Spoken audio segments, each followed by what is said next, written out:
Welcome to the Deep Dive, where we take a stack of your sources, extract the absolute gold, and ensure you walk away not just well-informed, but genuinely fluent in the most important subjects. Today, we are undertaking a critical mission, mastering the vocabulary, the phrases, and the cultural context necessary to discuss our deepest internal states. We are tackling the language of feelings. Yes, it really is the next frontier of fluency, isn't it? Yeah. Moving beyond just, transactional language ordering coffee, Yeah, asking directions, to truly expressive communication. exactly. Whether you're buzzing with excitement, deeply sad, or completely overwhelmed, expressing that with clarity and the right kind of nuance in English is essential for building real rapport. And we reviewed materials specifically designed to help language learners bypass those awkward generalizations, and move straight into emotional fluency. This isn't just about learning synonyms. This is about learning to communicate your inner world. Right. And our deep dive goal is precise. We are extracting the high utility vocabulary, the essential natural sounding idioms, and the critical conversational etiquette required to stop just talking at someone Yeah. and start genuinely connecting with them. We want to grant you immediate mastery over the language of the heart. Okay, let's unpack the core importance of this topic. Why do our sources stress that dedicating time to emotional vocabulary is so critical? Because, let's be honest, talking about feelings can feel vulnerable or even awkward, right? Even in our native language. Oh, absolutely. So why is overcoming that hurdle super important for us? I think the benefits, as documented in the research you shared, they go right down to our biology, actually. The foundational argument is rooted in mental and emotional well-being. The sources emphasize that expressing how we feel is inherently so good for us, not just socially, but internally. You use that analogy in the initial review, letting out a little bit of what's inside. That suggests a crucial release mechanism, doesn't it? Exactly. But let's elevate that concept beyond simple release. What's fascinating here is the psychological mechanism known as affect labeling. Affect labeling. Yes, the research shows that simply putting a name to a difficult emotion, labeling it as frustration or anxiety, doesn't just provide an outlet. It measurably reduces the intensity of that feeling in the brain. Wow. So when you can articulate, I feel incredibly angry right now because of this injustice, the act of speaking the word actually starts cooling down the underlying stress response. That's powerful. It turns the vocabulary lesson into a direct tool for stress management. So it's not just an act of communication, it's an act of self-regulation. Precisely. Yeah. If you keep stress, fear, or profound sadness bottled up, it is detrimental. Talking about it, naming it, is the first step toward processing it. Secondly, there's the immediate practical improvement in communication. If I'm quiet, frowning, and visibly distant, you might make a dozen incorrect assumptions about my mood or about something you did. Right. You jump to conclusions. Exactly. But if I clarify and say, I'm so happy today because the project succeeded, or I'm a bit overwhelmed by my workload, you instantly possess the context needed to interact with me effectively. It eliminates that crippling ambiguity. That clarity is undeniably vital. But if we are constantly encouraged to share, I have to ask, what do the sources say about the potential downside? Is there a point where too much sharing becomes, I don't know, unprofessional or overwhelming for the listener? We are aiming for fluency, not oversharing, right? That raises an important question, and the sources implicitly address this by emphasizing appropriate vocabulary and context. The key is relational intelligence. Okay. In highly open, friendly cultures, venting a little stress is okay, sure, but constantly burdening colleagues or acquaintances with every intense emotion crosses a professional boundary. Right, there's a line. There is. The goal is measured, targeted clarity. Use your words, and especially the intensity modifiers we'll discuss later, to signal your state quickly, allowing the other person to offer support without demanding they absorb your entire emotional landscape. So the key takeaway there is that mastering this language gives you the control to share what is helpful without feeling obliged to share everything that's happening inside. Absolutely. And this control directly feeds the third benefit, relationship building. Expressing vulnerability creates what the sources call a stronger connection. Ah, that bridge idea again. Yes, it acts like a little bridge between people. Oh. If you tell a trusted friend, I'm feeling incredibly lonely tonight, that vulnerability allows them to respond in kind, perhaps saying, I'm so sorry to hear that, I'm coming over right now. Mm-hmm. That moment of shared emotion, facilitated by clear language, is the bedrock of deep friendship and mutual trust. So to summarize that foundational element, Expressing feelings is beneficial for the mind via neurological self-regulation, Right. crucial for mutual understanding in daily life, and the most essential skill for forging and maintaining strong friendships. It's a powerful three-pronged benefit. Now that we've firmly established the why, let's move into the practical tools. We need to rapidly expand the foundational vocabulary, the words you hear, read, and use every single day. We're going to assume you know the word happy, but we need to know what it means in context and where it sits in the emotional spectrum. Okay, let's start with that happy-sad axis, but maybe immediately introduce more specific gravity. Right, so happy means you are joyful, smiling, perhaps laughing. It's an immediate positive state. Now, if it's a very deep, sustained happiness, the sources suggest graduating to joyful or gleeful. Joyful is a deeper state of contentment. Gleeful is lighter, often a bit childish, like winning a simple game. In its fundamental opposite, sad, when you cry or when you feel down or melancholy. Instead of the basic example of just rain, think of a specific disappointment. Feeling profoundly sad after learning a close relative has to move far away, that kind of thing. Exactly. Next, angry. This is a high-energy negative state. Feeling hot, maybe wanting to shout. Like missing the bus. Yeah, the scenario of missing the bus is a great common trigger. But remember, anger is often outward directed at a system, a person, or maybe a broken object. Then we tackle the physical states. Tired, wanting to sleep, usually after a long day of physical or mental activity. But it's worth noting the difference between being physically tired and being mentally exhausted, which I guess we save for later intensity. That's right, we'll get to that. A positive one, excited. When something good is coming, you feel this high energy anticipation. Before a holiday trip, before seeing an old friend, it's that restless, happy energy. And scared. Feeling afraid, usually of an immediate or perceived physical threat. Watching a spooky movie, yes, or even just walking down a dark street late at night, that instant physical fear response. Yeah, that primal fear. And nervous. This is internal tension, Yeah. often before a big performance or evaluation, before a big test, speaking in front of people. Like you mentioned, being nervous before that first deep dive, that jittery feeling of high stakes and high expectation, I remember that. Exactly. Now, let's bring in 5 more words that are pretty essential for daily contextual communication, moving us just beyond the absolute basics. Okay. First, confused. This means you don't understand something. The information is unclear or you can't figure out what to do next. Think about reading a map upside down, maybe. Right, that feeling. Yeah. Grateful. A positive, reflective feeling. It's not just happiness. It's being thankful for something specific someone did for you or something good that happened, like, I am grateful for your help with the heavy boxes. Perfect example. Mhm. Then, bored. The feeling of having nothing interesting to do or being forced to do something very dull, that feeling of lethargy or wanting time to move faster. We've all been there. How about relieved? Relieved. This is a release of stress or worry when a bad or difficult situation finally ends. The feeling when you pass a test you were sure you'd failed. Yes. You are happy, yes, but specifically relieved. Exactly. And finally, jealous. A complex emotion, often negative, where you want something that another person has. This could be material possessions or, more commonly, skills or relationships. It's crucial for understanding interpersonal tension, actually. Okay, we absolutely must spend some serious time here because this comes up constantly for learners. The core distinction between I feel and I am when describing emotional states.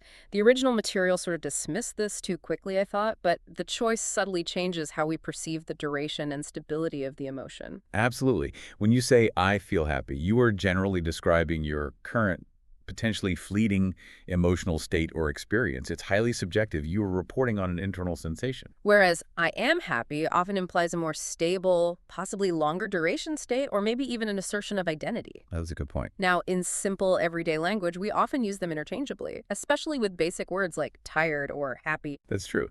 I am tired and I feel tired often convey the same immediate message. However, the sources stress that using the continuous form, I am feeling emotion, tends to be very popular when talking about conditions that are definitely temporary or ongoing right now, even if they have been stable for a while. Okay, give us an example where that subtle shift matters. All right, contrast these 2 statements. I am nervous about the presentation tomorrow. This states a stable, known condition leading up to the event, Okay. versus I feel a bit stressed about having to travel later today. Using feel here emphasizes the immediate internal sensory experience of that stress right now. Got it. And what about personality traits? If I say I'm a confident person, that's more of an inherent state, right? Exactly. But if I'm having a bad day, I would say today I feel less confident. The phrase I am is stable. I feel is temporary and situational. Precisely.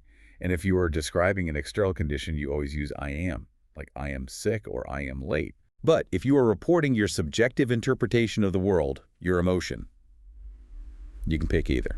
So the key takeaway here for the learner is, if you want to emphasize that the feeling is temporary, or you are focusing on the internal sensation right now, I feel or I am feeling, is usually the best bet. If you are stating a more stable current condition, I am, works perfectly. Okay, foundations are laid. Now let's inject the real detail. This is where we move from primary colors to a full palette, allowing us, to accurately describe the complex internal landscape of our minds.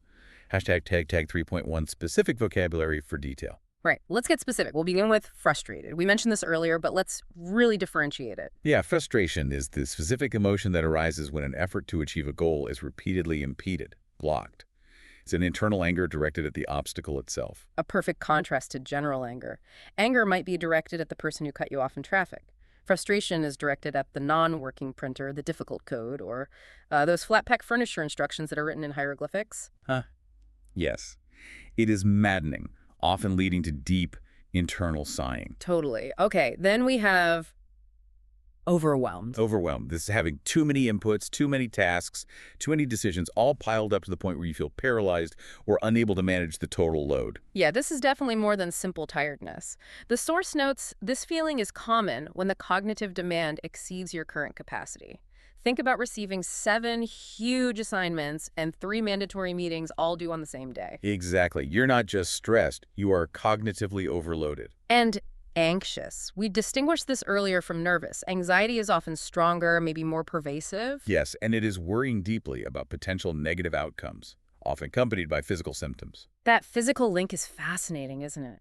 Anxiety often involves the physical clues, the stomach feeling funny, the heart racing, maybe shortness of breath, even before the feared event, like the job interview has started. Right. The body is sounding the alarm before the danger is even confirmed. Okay, pivoting to a strong positive. Proud. Proud. This is a reflective, positive feeling when you or a loved one achieve something significant or demonstrates great character. It's self-respect for effort expended or respect for others. Like the feeling of satisfaction when a community project is finally completed or watching your family member graduate after years of hard work, that kind of thing. Exactly. Then we tackle lonely. Crucially, the sources differentiate this from being merely alone. Right, that's important. Lonely is a painful emotional state caused by a perceived lack of connection or social contact, even when surrounded by people. You wish for a true, deep connection that you are currently missing. That distinction is incredibly important for self-awareness, I think. It's okay to feel lonely, and naming it allows you to address the need for connection rather than just retreating further. Well said. On the power side, we have confident, believing fully in your capabilities and readiness. This translates into body language and communication. You speak clearly, make eye contact, feel secure in your actions. And finally, disappointed. Disappointed. This is sadness linked specifically to failed expectation or hope. It is less intense than grief, perhaps, but it still hurts. Like if your favorite team loses the championship game, you don't feel grief exactly, but you feel deep disappointment because you had invested your hope and energy. Precisely. That's the one. Hashtag tag 3.2, describing intensity, coloring the sentences. Okay, so having the right word is one thing, but showing the strength of that feeling is what truly makes English communication authentic, right? We need those intensity modifiers, the coloring words. Absolutely. This is how we distinguish between, say, a tiny bit of sadness and a deep, shattering devastation. It's the difference between a bit sad and completely devastated. So let's categorize these intensity words. At the low end, signaling only a little strength. Right, there we use a bit, a little, slightly. For example, Okay. I am a little bored waiting for the meeting to start, or I feel a bit tired. Okay. And for medium to high intensity, the sort of daily workhorse modifiers. Those are very, really quite. These are conversational staples. I am really excited about this new idea. Or, he seemed quite angry. And for the highest intensity, signaling maximum strength. For that, we use completely, utterly, extremely, totally. The sources emphasize that extremely translates to very, very, and is powerful, but maybe slightly more formal than totally or completely. That's interesting about the formality. It's also interesting to note the usage of some of these, like utterly and completely often pair well with negative or profound states, don't they? They do. I am utterly frustrated with this broken computer. Or I was completely devastated by the news. Whereas totally feels high intensity, but often a bit more conversational, maybe less formal. Generally, yes. I am Yeah. totally confused by those instructions. It fits well there. So understanding the spectrum allows you to control the emotional volume of your statement. You are not just sad, you are a little bit sad. Maybe you lost your keys, Right. or extremely sad, you suffered a major loss. This precision is really a hallmark of fluency. Definitely. Yeah. And if you want to truly integrate into English conversation and sound natural, you absolutely must master idioms. Idioms, yes. These are phrases whose meaning cannot be deduced from the individual words, but they carry a huge amount of emotional weight and color. I love idioms because they add instant personality and depth. They often have a wonderful, almost poetic quality to them. Let's look at the best emotional idioms from the source material. Okay, starting with intense happiness, we have the classic, I'm on cloud 9. Right. This means being euphoric, extremely happy, feeling as light as air. If you translated that literally, you'd be floating dangerously high. Exactly. That's the joy of English idioms. For instance, I got the job offer I wanted. I'm absolutely on cloud 9. Perfect. Okay, for mild illness or feeling generally unwell. We use, I'm feeling under the weather. It implies a temporary state of not being fully healthy, like a mild cold or fatigue. It's perfect for a polite explanation when canceling plans, isn't it? Exactly. I can't join the hike. I'm feeling a little under the weather today. Polite, vague enough. Next, for navigating tricky interpersonal relations. He's walking on eggshells. This means acting with extreme caution and sensitivity around a person who is easily offended, volatile, or in a very fragile emotional state. Like you're treating the situation like delicate, fragile eggs that could break at any moment. That's the image. Mm. And for profound sadness or disappointment, it broke my heart. This communicates pain that goes far beyond simple sadness. It signals deep disappointment or personal loss, such as a painful breakup or maybe the sudden failure of a lifelong dream. It's a strong one. Now let's deepen this section by adding 4 more high-utility idioms that describe common emotional management techniques. These are really useful. Okay, great. A great one for managing anger or stress, to blow off steam. Yes. This refers to engaging in a physical or vigorous activity to release pent-up emotional energy, particularly frustration or anger. Right, I was so frustrated with my taxes, I had to go to the gym to blow off steam. Makes sense. But For restraint in communication. We have to bite your tongue. This means deliberately stopping yourself from saying something, usually because what you want to say is angry, critical, inappropriate, or might just cause conflict. Exactly. I really disagreed with my boss, but I knew I had to bite my tongue and not argue. Been there. Okay, for complete openness. So wear your heart on your sleeve. This is a beautiful phrase, isn't it? Meaning that a person is openly expressive of their feelings and emotions. They don't hide them. Their feelings are visible for everyone to see, like a literal heart on their clothing sleeve. It really captures that openness. Mhm. And finally, describing lingering resentment or anger. To have a chip on your shoulder. Right. This refers to someone who maintains a hostile, often aggressive attitude because of some past injustice, grievance, or perceived failure. They are easily provoked, carrying that chip of anger everywhere they go. Mastering these 8 idioms instantly transforms your English from, academic to authentic, giving you the ability to express complex states really concisely. Huge difference. So we've built up our self-expression toolkit. Now we shift focus. How do we use this language to genuinely engage with and support other people? This is the social application of emotional fluency. Hashtag 5.1, how to ask about others' feelings. And the primary hurdle here is moving past the default, how are you? Which in English is often just a ritual greeting, isn't it? Not a genuine question. Exactly. The automatic response is usually, I'm fine, regardless of reality. So we need questions that show genuine, invested interest and invite vulnerability. Right. If you notice a friend seems withdrawn or distant, you can gently escalate the generic greeting by asking, how are you really feeling today? That emphasis on really signals you are prepared to listen to the truth. That little word makes a big difference. And if someone is visibly sad, anxious, or distressed, Direct compassion is needed. The source recommends offering an open door without pressure. Do you want to talk about it? that's perfect because it gives them complete control, doesn't it? It does. They can say, no, I'm okay, and you've respected their boundary, or they can say, yes, please, and you've opened the conversation. And if they seem worried, preoccupied, or maybe just deep in concentration, Another gentle, non-confrontational phrase works perfectly. Is something on your mind? This acknowledges that you've noticed their preoccupation and are gently offering a space for them to discuss the difficult thought or issue. Very inviting. Hashtag 5.2, responding with empathy. so asking is the start, responding is the crucial follow-through. When someone shares their difficult feelings, we must respond with empathy. Yes, empathy, which means understanding and relating to their emotional experience, even if you haven't lived their exact situation. Here are the essential supportive phrases identified in our material, designed to validate their experience and offer support. What's first? If someone describes a difficult situation, the first step is often simple validation. That must be really hard. This shows you recognize the weight of their burden and validates that their struggle is legitimate. It acknowledges their reality. Okay, what if you can relate, even generally? Then you can offer, I understand how you feel.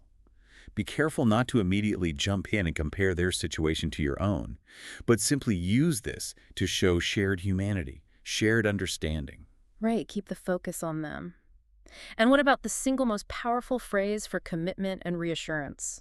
That would be, I'm here for you. Yay. It conveys immediate support and safety. It means you are not alone in this struggle, and I'm committed to standing by you. Really powerful. It is. And finally, acknowledging their courage in sharing. Yes, thanks for sharing that with me. Vulnerability requires immense trust. By thanking them, you reinforce that the act of sharing was valued and appreciated, which encourages future communication. These phrases are really the linguistic bridges of deep connection, aren't they? They absolutely are. Hashtag 6. Application and cultural context. Okay, let's put these words and phrases into action. Because fluency means using this language in integrated real-life scenarios, from professional stress to personal disappointment. Right. We need to see how the vocabulary, the modifiers, and the idioms all work together in conversation. Let's start with a common scenario. Describing a particularly bad day or maybe a stressful setback at work. Okay, a simple description won't really cut it. We need to integrate our new tools. Let's imagine a scenario. Work stress. So colleague A might say, hey, you look like you've been running a marathon. What's up? And colleague B, using the integrated vocabulary, could respond, honestly, I'm feeling utterly overwhelmed and extremely frustrated today. That server crash this morning meant I missed my deadline, and now I'm trying to blow off steam by taking a quick walk before I have to tackle all this email backlog. I'm just totally burned out right now. See? And then colleague A, using empathy, might say, oh, that must be really hard. It sounds like you need a mental break. Look, I'm here for you if you need help with a few of those emails later. That immediately communicates the depth of the issue, utterly overwhelmed, extremely frustrated, and uses that professional term for exhaustion, burned out. It's clear, and it allows for an actionable response. Exactly. Now let's try a positive scenario, a rush of anticipation and excitement. Excitement and celebration. Okay, so friend 1 says, you seem absolutely gleeful. What is going on? And friend 2, using idioms and modifiers. I am on cloud 9. My sister just called. She got that promotion she wanted. I'm incredibly proud of her hard work. I'm so excited for the celebration this weekend, I can barely focus. Then friend 1, using empathetic connection. That is fantastic news. You deserve to feel that proud. Thanks for sharing that with me. Nice. Notice how we moved past simple, happy, to gleeful, and incredibly proud, conveying the high energy of the moment. Definitely. Finally, let's tackle deep personal disappointment or sadness. Disappointment and sadness. Okay. Friend 1 asks, You look a bit down. Is something on your mind? friend 2, using intense vocabulary. Yes, I'm deeply disappointed that my application for the scholarship didn't go through. I spent 6 months working on it. To be honest, I feel lonely because I put all my hopes into that project. And friend 1 responding with empathy and support. I'm sorry to hear that. That must be really hard. I know how much that meant to you. Please remember, I understand how you feel right now. Right. Now, in a professional environment, when describing deep stress, you mentioned 2 terms are absolutely necessary for colleagues or managers. The first is burned out. Yes, burned out. It means you are experiencing emotional, physical, and mental exhaustion caused by prolonged or excessive stress. It's more than tiredness. It's a systemic depletion of resources, like a candle burned completely down. Okay. Recognizing and naming this, I'm feeling very burned out, is crucial for mental health and professional communication. And the appropriate solution often follows immediately. I need a mental break. Exactly. This is a polite, professional, and understood phrase, meaning you require time away from high-demand cognitive tasks to relax, rest, and reset your mind. These two phrases allow you to discuss your well-being with respect and clarity in a formal setting. Hashtag 6.2 Cultural Differences in Emotional Expression. We mentioned earlier that emotional fluency isn't just about words, it's about cultural use. How does the source material frame the cultural context of expression in English-speaking environments? Well, there is significant global variance, as you'd expect. In some cultures, maintaining emotional privacy and restraint is the norm, and open displays of feeling, especially negative ones, can be viewed as inappropriate or disruptive. Right, keeping a stiff upper lip, perhaps? But the English-speaking cultural context, as highlighted in our material, often favors more direct and open emotional expression. Precisely. In these contexts, being able to articulate your feelings clearly is generally viewed very positively.